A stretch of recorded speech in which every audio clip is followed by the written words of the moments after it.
Pretty sure I'm Italian. Today I'm going to try to make homemade ricotta cheese. So, never done it? See what happens. I have half a gallon of whole milk on the stove. I'm going to just put it to medium and let it heat up to 200 degrees. I've got a thermometer. It's a meat thermometer, but you know, it works. And so I'm just gonna kind of let this go until it gets 200 degrees and then we'll be back. It was about 196 when I checked, so it's by the time I do this, it'll be done. I've been stirring constantly to keep the film. Brittany's been stirring constantly to keep the film on the bottom from burning. So do that. So after it's 200 degrees, which I'm gonna call that now, take it off the heat. I'm gonna stir in a third of a cup of lemon juice. Just gently stir it in.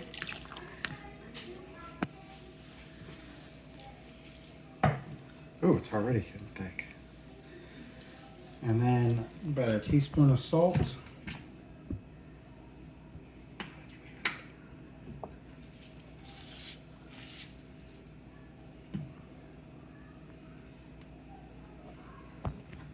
Okay.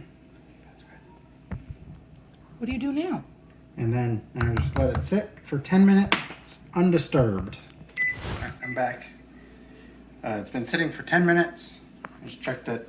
Just did a light stir just to make sure it's all separated, and it is.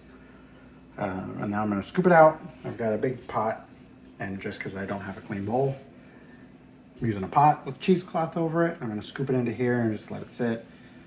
I would use a slotted spoon, but the spoon I have, the slots are too big and it doesn't scoop, so I'm using a little tiny sieve.